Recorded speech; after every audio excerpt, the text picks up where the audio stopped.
अभी तक हमने मुंह के अंदर स्ट्रक्चर पाई जाती हैं, दांत, जीभ और तालू, उसके बारे में हमने डिटेल के अंदर देख लिया था। आप सभी को एक चीज़ ध्यान देनी पड़ेगी कि वीडियो कंप्लीट देखना पड़ेगा। अगर आप वीडियो को आधा अधूरा देखोगे और पूरी तरह से पूरी ईमानदारी से नहीं देखोगे तो कोई भी मतलब नहीं है, क्योंकि किसी महापुरुष ने कहा है कि अधूरा प्रेमी और अधूरा पति कोई भी काम का नहीं होता। तो चीज़ें अगर आप देखोगे तो पूरी कंप्लीट करनी है, वीडियो को कोई छोड़ के नहीं जाएगा बीच में। ठीक है, तो आपको बस वीडियो पूरा कंप्लीट देखना है। अभी तक हमने देख लिया था दांत, जीभ और तालू। ठीक है, इन तीनों के बारे में हमने कंप्लीट देख लिया था। आप साथ साथ में वीडियो को जो भी देखते हो उसके साथ साथ में आप नोट करेंगे। ठीक है, नोट किया हुआ जो हैंड राइटिंग जो हमारे जो नोट्स होंगे वो भी आपको, उसका जो PDF होगा वो इस ऐप के अंदर आपको मिल जाएगा। ठीक है, बिल्कुल ही हम क्वालिटी के साथ में कोई कॉम्प्रोमाइज़ नहीं करते। ये हमारा क्या है कि वो स्टार्टिंग टाइम है, इसके लिए सारे रिसोर्सेज अवेलेबल नहीं हैं, समय लगेगा, लेकिन समय के साथ में वीडियो की क्वालिटी, साउंड क्वालिटी, लाइटिंग वगैरह ये सारा हो जाएगा। ठीक है, आपको भी थोड़ा सा कॉम्प्रोमाइज़ करके चलना पड़ेगा। वैसे आपको क्वालिटी पे कोई भी, क्वालिटी के साथ में कोई कॉम्प्रोमाइज़ नहीं होगा। पढ़ाने की जो टेक्निक है वो धीरे धीरे, और जब हम ऑफलाइन से जब ऑनलाइन के अंदर आते हैं तो थोड़ी सी प्रॉब्लम आती हैं। ठीक है, खैर कोई बात नहीं, आगे स्टार्ट करते हैं हम ग्रसनी को, फेरिंग्स को। मैं आपको बड़े शानदार, बड़े जानदार तरीके से बता देता हूं कि सबसे पहले एक लंबी सी आहार नाल, हमने पाचन तंत्र को देखा, एक लंबी सी नली जिसका नाम है आहार नाल, और उसके अंदर काम आती हैं कुछ सहायक ग्रंथियां। अगर कहीं पर भी आप नाम सुनो ग्रंथि, ग्रंथि कहने का मतलब हो गया एक जूस बनाने वाली मशीन, यानी कहीं ना कहीं ये कुछ केमिकल्स बनाती हैं। ग्लैंड कहने का मतलब हो गया कोई भी जूस बनाने वाली दुकान, मान लो ग्रंथि। ठीक है, ग्रंथि कितने प्रकार की? तो ग्रंथि होती हैं 3 प्रकार की। एक तो सबसे पहले वाली कौन सी होगी? लार ग्रंथि, लार ग्रंथि सैलिवरी ग्लैंड। सेकंड हो गया यकृत, और एक हो गया अग्नाशय। इन तीनों के बारे में हम अभी देखेंगे। और आहार नाल, आहार नाल सबसे पहले आहार नाल ओपन होती है कहाँ से? माउथ से, और अब माउथ आगे जाकर ओपन होता है फेरिंग्स के अंदर, यानी ग्रसनी के अंदर।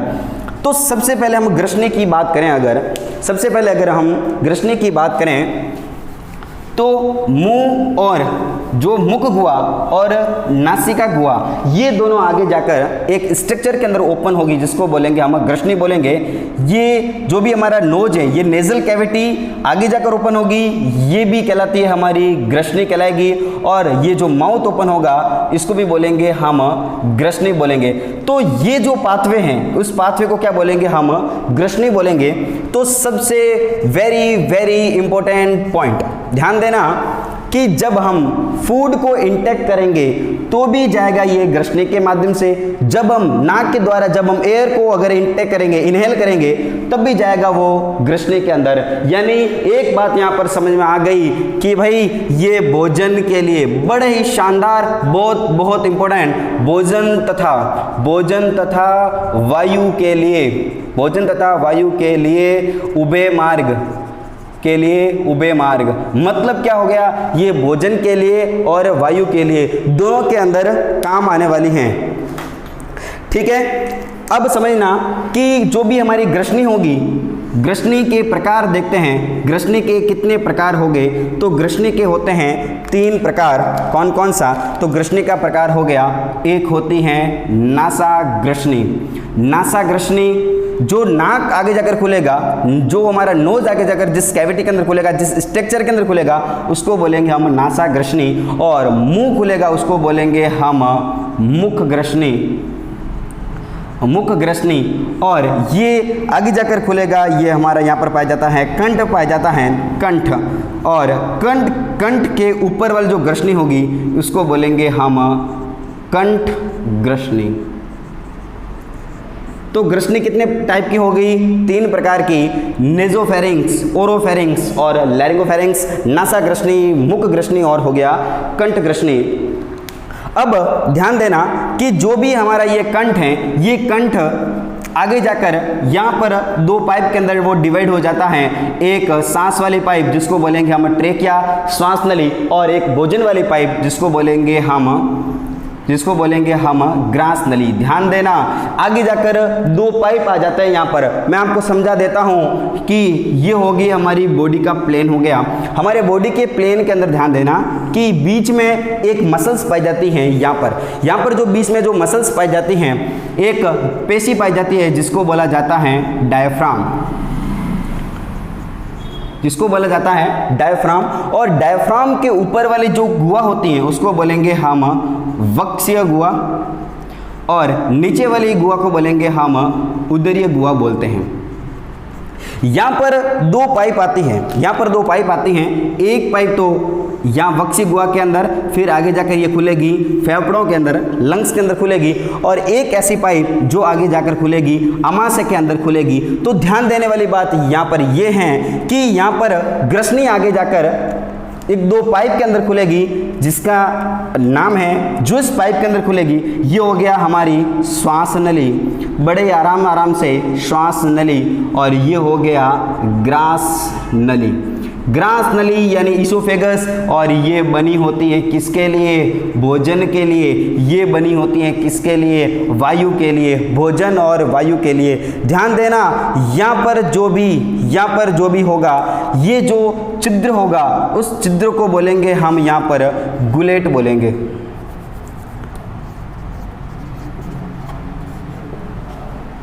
सॉरी, इसको बोलेंगे हम ग्लोटिस, इसको बोलेंगे हम ग्लोटिस। और ये वाला जो छिद्र होगा उसको बोलेंगे हम गुलेट बोलेंगे। ठीक है, ये जो छिद्र ऊपर वाला, ये वाला जो छिद्र दिखाई दे रहा है आपको, इसको बोलेंगे हम ग्लोटिस। इस वाले छिद्र को क्या बोलेंगे? हम गुलेट बोलेंगे। गुलेट कहाँ पर पाया जाता है? ग्रास नली के ऊपर वाले छिद्र को क्या बोलेंगे? हम गुलेट। और ग्लोटिस किसे बोलेंगे? हम श्वास नली के ऊपर वाले जो छिद्र होगा उसको बोलेंगे हम ग्लोटिस बोलेंगे।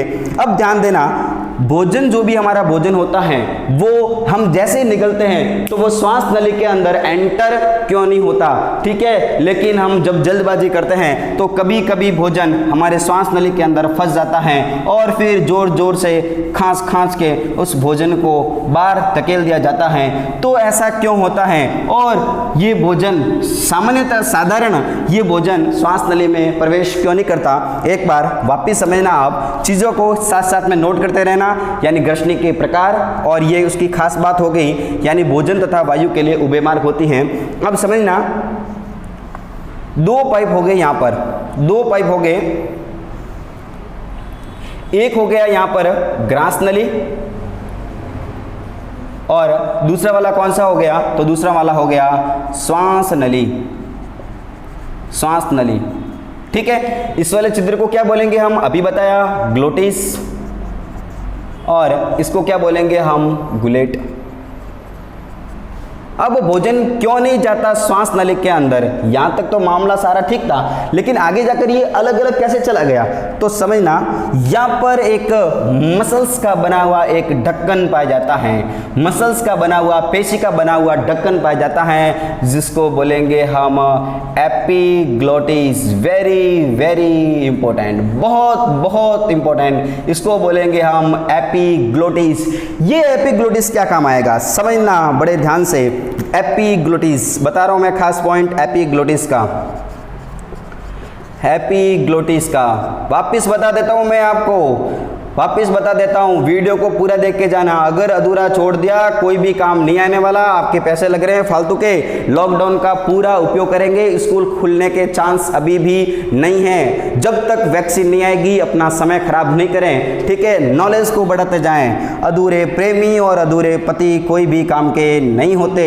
एपिग्लोटिस, एपिग्लोटिस एक ढक्कन पाया जाएगा, और ये पेशी का बना हुआ एक ढक्कन होता है। और जैसे ही हम खाने को निगलते हैं, जब हम भोजन को निगलते हैं, जैसे भोजन को निकलते हैं तो आपको महसूस होता होगा कि जो आगे वाली पाइप है थोड़ी सी ऊपर हो जाती है, थोड़ी सी जब ये ऊपर हो जाती है, ये दो पाइप हो गई, ये जैसे ही थोड़ी सी ऊपर हो जाती है और ऊपर से आ जाता है ढक्कन, जिसका नाम हो गया एपिग्लोटिस। भोजन सीधा ही ढक्कन से टकरा के सीधा ही चला जाता है कहाँ पर?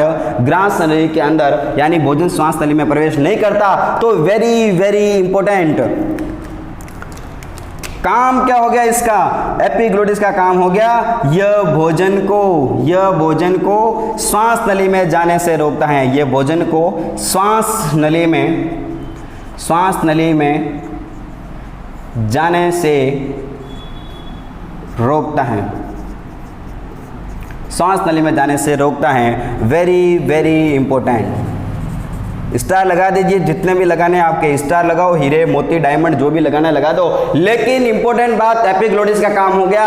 ये कई बार एग्जाम के अंदर पूछा गया और कई बार पूछा जाएगा कि एपिग्लोटिस का काम क्या हो गया। तो एपिग्लोटिस का काम हो गया, ये भोजन को श्वास नली में जाने से रोकता है। खत्म कहानी इसकी फेरिंग्स की, ग्रसनी की। अब आगे ग्रसनी किसमें खुलेगी, जल्दी से बता दीजिए एक बार, जल्दी से माइंड के अंदर विचार आना चाहिए कि ग्रसनी आगे जाकर खुलती है किसके अंदर, एक नली के अंदर जिसका नाम है ग्रास नली। ग्रास नली कहने का मतलब हो गया इसोफेगस। इसोफेगस के अंदर जाके खुलेगी ग्रास नली के अंदर। तो अगली स्ट्रक्चर होगी अपनी ग्रास नली। ग्रास नली इसको बोलेंगे हम इसोफेगस। एक लंबी सी पाइप, यहां पर आ गया अपना मसल्स, एक पेशी जिसको बोलेंगे हम डायफ्राम, और ये आगे जाकर खुलेगा जे आकार की संरचना जिसका नाम क्या हो गया, आमाशय हो गया। यहाँ तक की कहानी आपको समझ में आ गई होगी। तो सबसे पहली बात कि ये होती कहाँ पर हैं, तो पॉइंट हो गया नंबर 1, यह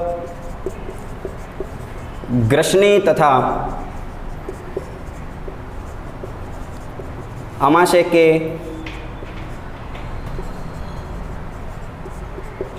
मध्य स्थित होती हैं। इसकी लंबाई अलग अलग होती है, डिपेंड करेगा गर्दन की लंबाई के ऊपर। जिस व्यक्ति की गर्दन लंबी उसकी इसोफेगस भी लंबी, और जिराफ की सबसे लंबी इसोफेगस पाई जाती हैं। तो भाई इसोफेगस की स्थिति की अगर बात करें तो ये इसकी एग्जैक्ट लोकेशन कहां पर होगी, ऊपर वाली गुहा को बोलेंगे हम वक्षीय गुहा और नीचे वाली गुहा को क्या बोलेंगे हम उदरी गुहा। तो इसकी लोकेशन होगी, ये ज्यादा तो होती है वक्षीय गुहा के अंदर और कम होती है कहां पर, उदरी गुहा के अंदर। और इसोफेगस आगे जाकर खुलेगी आमाशय के अंदर, एक थैलीनुमा संरचना, एक जेनुमा संरचना जिसका नाम है आहार नाल, जिसका नाम है आमाशय, ये खुलेगी आगे जाकर आमाशय के अंदर।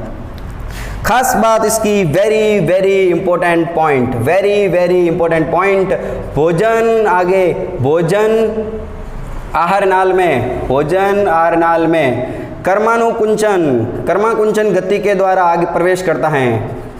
कर्माकुंचन गति द्वारा आगे, तो भोजन आगे जाकर, भोजन हम मुंह के अंदर इंटेक करते हैं, जैसे निकलते हैं ये पूरे हमारे आहार नाल के अंदर कैसे आगे गति कर पाता है। तो इस बात को हमको समझना पड़ेगा कि भोजन आहार नाल में गति क्यों करता है। तो इस आहार नाल के अंदर, इस आहार नाल के अंदर, पूरी आहार नाल के अंदर एक गति पाई जाती है, कर्माकुंचन गति, पैरास्टालसिस मूवमेंट के कारण भोजन आगे प्रोपल करता है, आगे मूव होता है। तो ये कर्माकुंचन गति, अरे भाई क्या होती है कर्माकुंचन गति, इसको समझ लो। तो मैं यहाँ पर लिख देता हूँ कर्माकुंचन गति।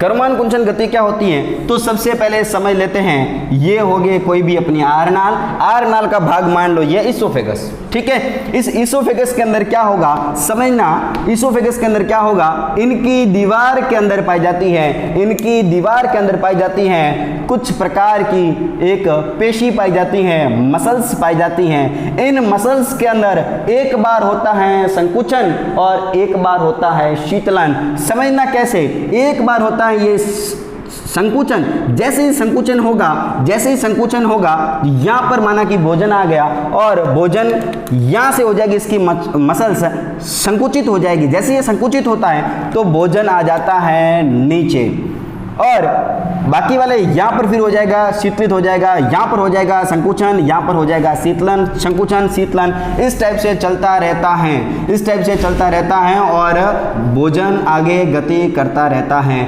और इसी प्रकार की गति को, इसी गति को क्या बोलेंगे हम, कर्माकुंचन गति बोलेंगे।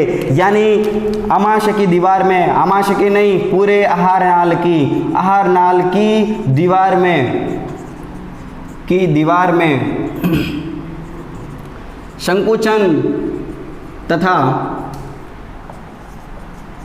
शीतलन को कर्मानुकुंचन गति कहते हैं।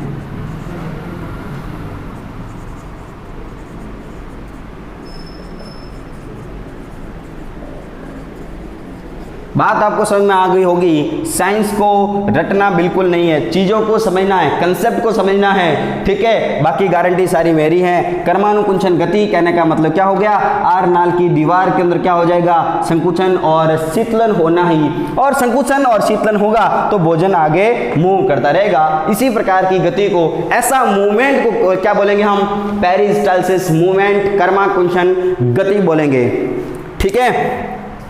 आर नाल की खास बात वेरी इंपॉर्टेंट, बहुत ही ज्यादा इंपॉर्टेंट पॉइंट, इसके अंदर किसी भी प्रकार का पाचन नहीं होता, इसमें किसी भी प्रकार का पाचन नहीं होता। हमने बात को वापस याद करो, हमने बताया था कि आहार नाल के अंदर, पूरी आहार नाल के अंदर जब मुंह से स्टार्ट हुआ था तब से पाचन की क्रिया स्टार्ट हो गई थी, और चोटी आंत के अंदर जाते जाते पूरा उसका कंप्लीट पाचन हो जाएगा। लेकिन आहार नाल का कौन सा हिस्सा जहां पर पाचन नहीं होता, तो आहार नाल का यही हिस्सा होता है, कौन सा, ग्रास नली, इसोफेगस, जिसके अंदर किसी भी प्रकार का पाचन नहीं होता। तो इंपॉर्टेंट पॉइंट क्या हो गया, ग्रास नली में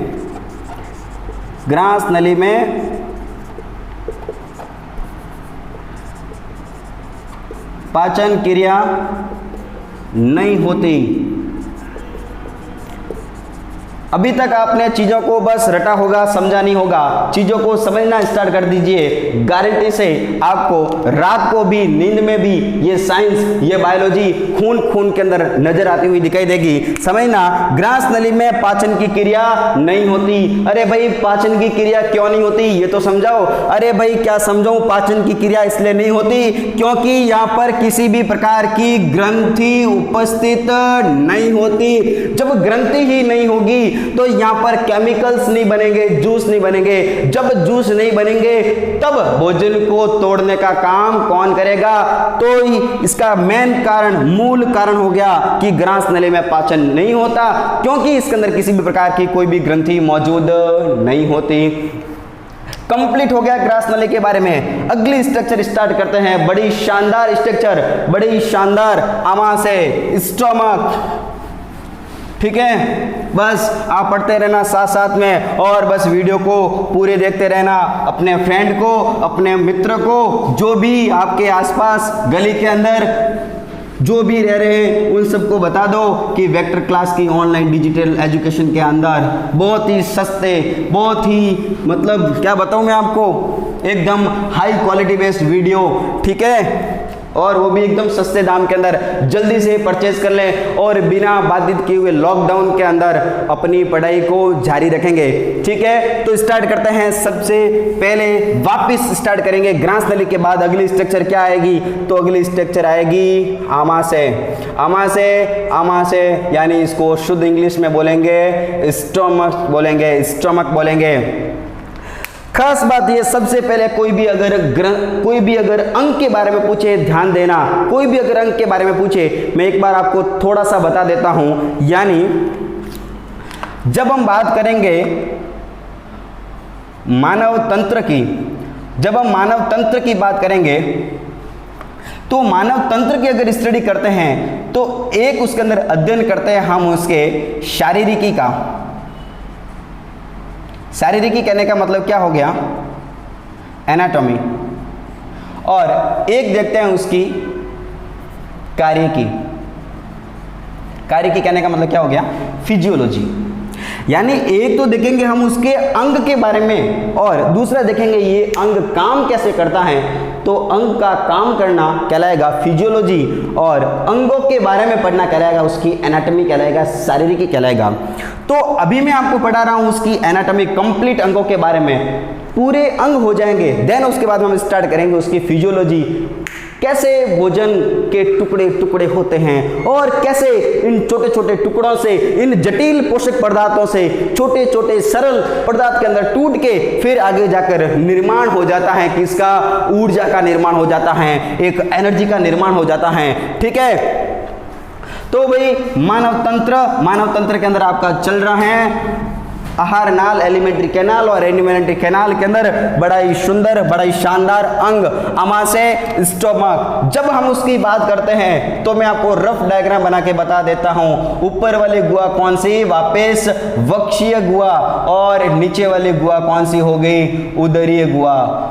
तो भाई ये कहां पर होगा, तो ये होगा उदरीय गुहा के अंदर। कोई भी अगर अंग आ जाए तो सबसे पहले ध्यान रखना उसकी स्थिति के बारे में लिख दो, स्थिति के बारे में लिख दो, ये अंग उपस्थित कहां पर होता है, उसकी लोकेशन के बारे में लिख दो, तो होगी उसकी स्थिति होगी। ठीक है, हिंदी थोड़ी कमजोर है, इंग्लिश तो बिल्कुल भी कमजोर है। स्थिति के बारे में लिख दो, स्थिति के बाद में लिख दो उसकी संरचना के बारे में, क्या ये दिखता कैसा है, देन उसके बाद में लिख दो उसके कार्य के बारे में। कोई भी बड़ा से बड़ा कोई भी एग्जामिनर होगा, गारंटी के साथ में एक नंबर काटने की भी उसकी हिम्मत नहीं होगी। अंग के बारे में सबसे पहले माइंड के अंदर चीजों को रटना बिल्कुल भी नहीं है। सबसे पहले वो अंग उपस्थित कहां पर है, भाई स्टोमक कहां पर है, यहां पर है। ये वाली गुहा कौन सी होगी, वक्षीय गुहा। ये वाली कौन सी होगी, उदरीय गुहा। उदरीय गुहा के अंदर इस टाइप का कोई ऑर्गन होता है। ठीक है, फाड़ के दिखा देता हूं, ये देख लो। ठीक है, कैसा दिख रहा है ये आपको, ये दिख रहा है जे शेप दिख रहा है, बिल्कुल। ये तो बड़ा सा थैला जैसा दिख रहा है, बिल्कुल। तो सबसे पहले बात करते हैं उसकी स्थिति की बात करते हैं, तो यह उदरीय गुहा में स्थित होता है। उदरीय गुहा में जे शेप, जे आकार का होता है, थैली नुमा होता है, और कुछ थैली नुमा होता है, और यह ग्रास नली वेरी वेरी इंपॉर्टेंट, यह ग्रास नली तथा छोटी आंत, ग्रास नली तथा छोटी आंत के मध्य स्थित होता है, के मध्य स्थित। ठीक है, तो ये पॉइंट देख लो, रटना बिल्कुल नहीं है। उदरीय गुहा में बिल्कुल सही बात, जे आकार का दिख रहा है, थैली नुमा ये भी दिख रहा है। ये ग्रास नली तथा छोटी आंत के अंदर, भाई ये क्या मांजरा है, अरे मांजरा कुछ भी नहीं है, ये ग्रास नली, और ये हो गया आमाशय। ये आगे जाकर खुलेगा किसके अंदर, छोटी आंत के अंदर। तो किसके बीच में है, ये ग्रास नली, ये छोटी आंत, बरोबर इसके बीच में आ गया। ठीक है, सामने बिल्कुल भी नहीं है, ये बीच में। पहली बात होगी उसकी स्थिति की बात होगी। अब बात कर लेते हैं उसकी संरचना की बात कर लेते हैं। तो सेकंड पॉइंट हो गया इसकी संरचना। साथ साथ में नोट करते जाइए, चीजों को समझते जाइए बड़े शानदार, बड़े जानदार तरीके के साथ में। सबसे पहला पॉइंट हो गया उसकी स्थिति। स्थिति आपको समझ में आ गई होगी, स्थिति और उसके कुछ खास बातें, छोटी छोटी बातें। सेकंड, इसी की संरचना, स्ट्रक्चर के बारे में बात करेंगे। संरचना, आपको लग रहा होगा कि भाई सर ये 10th क्लास है, सारा 10th क्लास के अंदर नहीं है, बिल्कुल भी। इतना पढ़ोगे तब जाके कुछ याद रहेगा, चीज़ों को समझना है, कंसेप्ट को। संरचना की अगर बात करेंगे, ये होगी ग्रास नली, और ये आगे जाकर खुलता है किसके अंदर, आमाशय के, छोटी आंत के अंदर। ये हो गया आमाशय, यहाँ पर हो गया डायफ्राम। ये वाला जो भाग होगा, ये वाला यहां पर जो भाग होगा, इसको बोलेंगे हम कार्डियक, इसको बोलेंगे हम कार्डियक। ये वाला जो भाग होगा उसको बोलेंगे हम फंडिस। बिल्कुल, ये वाला जो पार्ट होगा आमाशय का, ये वाला जो भाग होगा उसको बोलेंगे हम कार्डियक। ये वाला जो भाग होगा थोड़ा सा ऊपर, ये वाला भाग होगा उसको बोलेंगे फंडिस।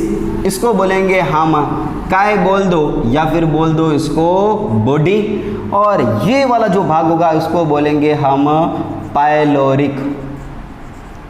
तो अमाशय की संरचना को समझाइए। बिल्कुल अभी समझा देते हैं। यानी अमाशय की संरचना, अमाशय के निम्न भाग होते हैं। सबसे पहला हो गया कार्डियक, और ये कार्डियक भाग कहाँ पर स्थित होता है? यह ऊपर की ओर, यह ऊपर की ओर स्थित होता है। उसके बारे में लाइन लिखनी है। ये कहाँ पर होगा? फंडिस। ये कहाँ पर हो गया भाई? ये कार्डियक के नीचे वाला भाग,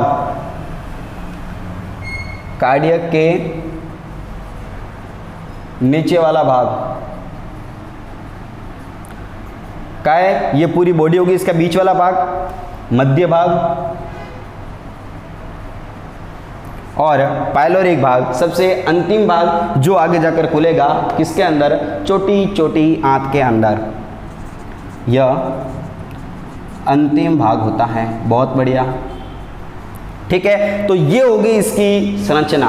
अब क्या करते हैं हम? अब क्या करते हैं कि हम उसकी दीवार को भी खोल के देखते हैं। एक very very important point, very very important point, अमाशय की दीवार में, अमाशय की दीवार में, की दीवार में स्तंभाकार उपकला पाई जाती हैं। स्तंभाकार उपकला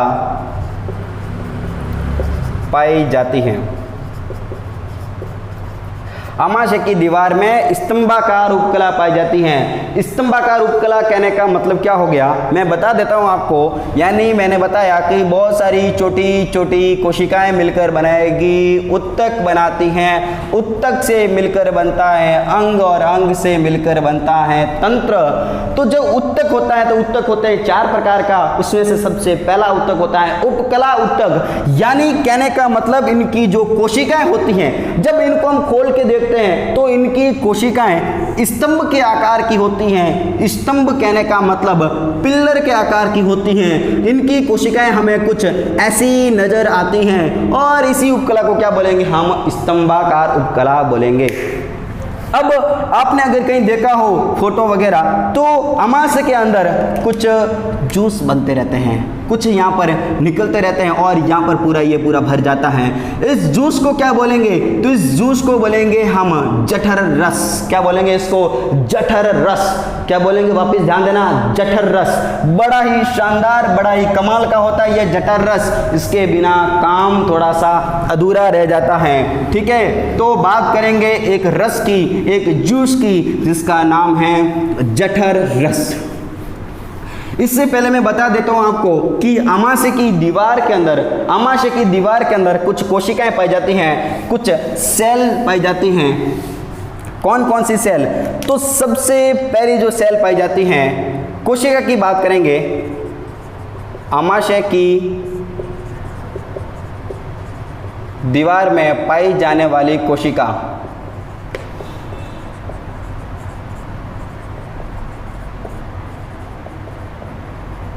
कोशिकाएं।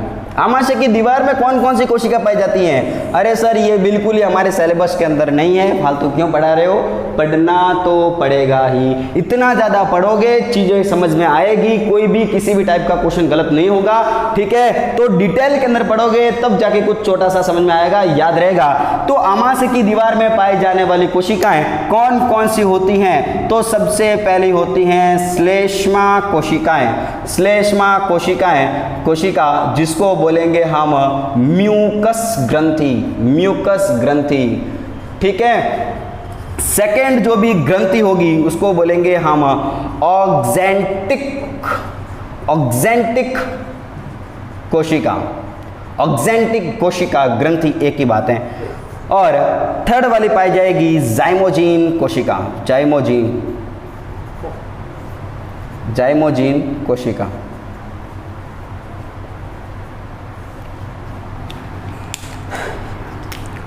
ये भी कुछ बनाएगी, ये भी कुछ बनाएगा, ये भी कुछ बनाएगी, हाँ बनाएगी, सही है।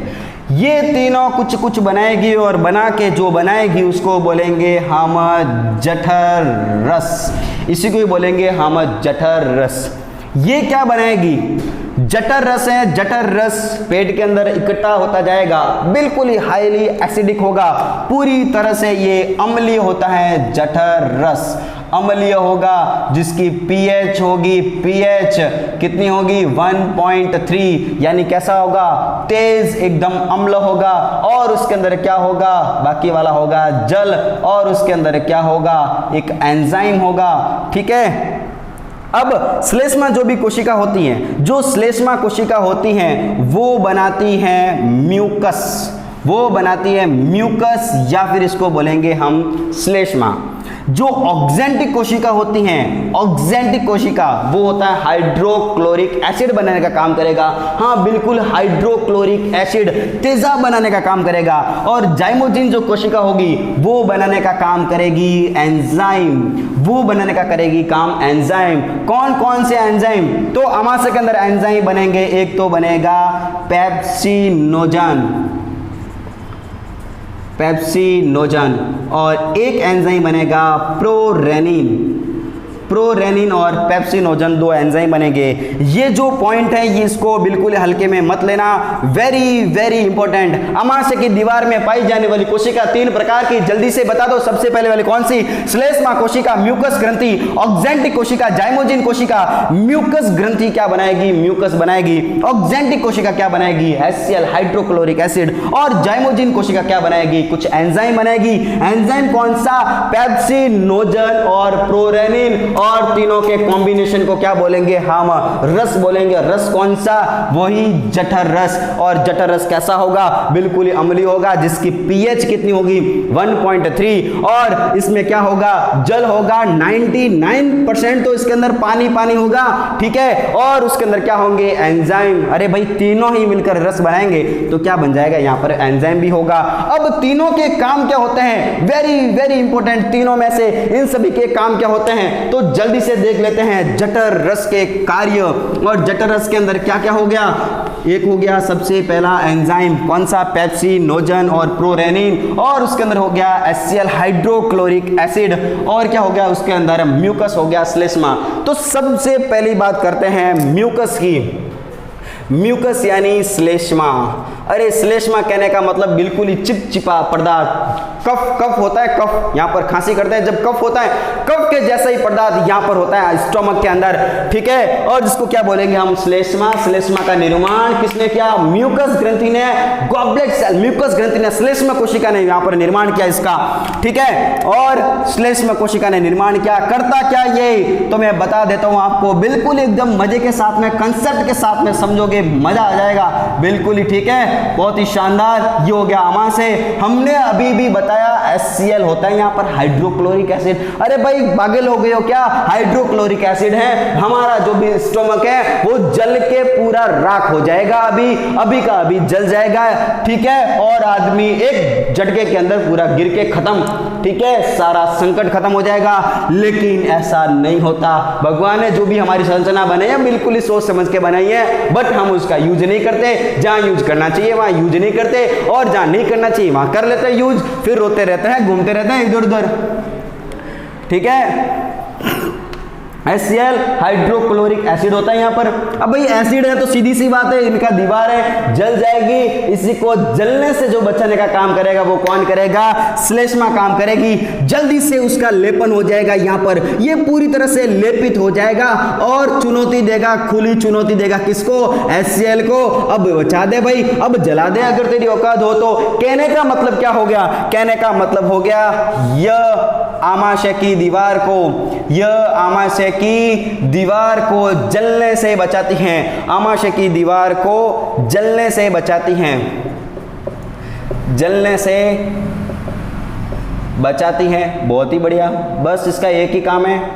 सेकेंड काम, सेकेंड देखते हैं हम, HCl हाइड्रोक्लोरिक एसिड। जल्दी से माइंड के अंदर आना चाहिए, हाइड्रोक्लोरिक एसिड का निर्माण किसने किया, तो हाइड्रोक्लोरिक एसिड का निर्माण करता है वही अपनी कोशिका, कौन सी, ऑक्जेंटिक कोशिका। ऑक्जेंटिक कोशिका बना देगी हाइड्रोक्लोरिक एसिड, और इस हाइड्रोक्लोरिक एसिड का काम हो गया इनएक्टिव। एक मिनट रुकना, मैं बता देता हूं सबसे पहले एंजाइम के बारे में। एंजाइम कौन सा, ठीक है, तो एंजाइम होता है यहां पर कौन सा, पेप्सिनोजन। Pepsinogen, pepsinogen. और ये बना होना, ये बनता ही किसके लिए है, ये बना ही किसके लिए है, तो ये बना है किसके लिए, प्रोटीन के लिए। ध्यान देना, पेप्सिनोजन बना ही किसके लिए, प्रोटीन के लिए। ये किसको तोड़ने का काम करेगा, तो एंजाइम कहने का मतलब तोड़ना, एंजाइम कहने का मतलब तोड़ने वाला एक एजेंट। तो ये पेप्सिनोजन किसको तोड़ने का काम करेगा, तो ये तोड़ने को काम करेगा किसको, प्रोटीन को तोड़ने का काम करेगा। लेकिन प्रोटीन बोलता है इसको कि तू पेप्सिनोजन मत बन, तू पेप्सिन बन के आजा मेरे पास, तू पेप्सिनोजन मत बन, तू मेरे पास पेप्सिन बन के आ जा, फिर मैं तेरे से टूट जाऊंगी। हाँ, टूट जाऊंगी, ठीक है, टूट जाऊंगा, टूट जाऊंगी, जो भी है। पेप्सिनोजन बना ही किसके लिए, प्रोटीन के लिए। बट प्रोटीन ने क्या शर्त रखी, तू बन के आ जा, तू बन के आ जा, कैसा, पेप्सिन बन के आ जा। यानी ये होता है कैसा, निष्क्रिय।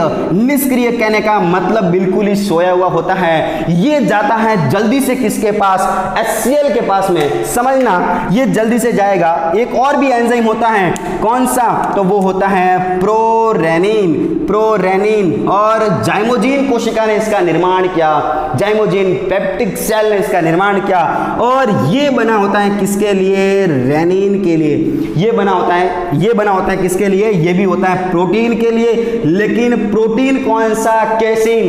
केसिन कहां पर होता है, छोटे बच्चे जब पीते हैं दूध, उस मां से जो निकला हुआ जो दूध होगा उसके अंदर प्रोटीन पाया जाता है। प्रोटीन कौन सा, केसिन प्रोटीन। उनको तोड़ने के लिए बना है कौन सा, प्रोरेनिन। लेकिन इस वाले प्रोटीन ने और इस वाले प्रोटीन ने, ये वाला नॉर्मल प्रोटीन, ये वाला मां के दूध वाला प्रोटीन, इन दोनों प्रोटीन ने शर्त रख ली एक, हम तेरे से टूट तो जाएंगे बट शर्त एक रहेगी कि तू जल्दी से जाएगा। और पेप्सिनोजन नहीं चाहिए, मुझे तो चाहिए पेप्टोन्स, हमें तो, मुझे तो चाहिए पेप्सिन चाहिए। और प्रोरेनिन नहीं चाहिए, मुझे तो क्या चाहिए, रेनिन चाहिए। अब ये चिंता में आ गए, कहां जाएं, किसके पास जाएं, तो ये जल्दी से डुबकी लगाते हैं किसके अंदर, HCl के अंदर।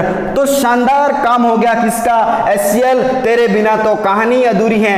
HCl का कार्य, HCl का कार्य बड़ा ही शानदार। अरे भाई क्या करना, इन निष्क्रिय को क्या कर दो, सक्रिय कर दो, इनएक्टिव को एक्टिव कर दो।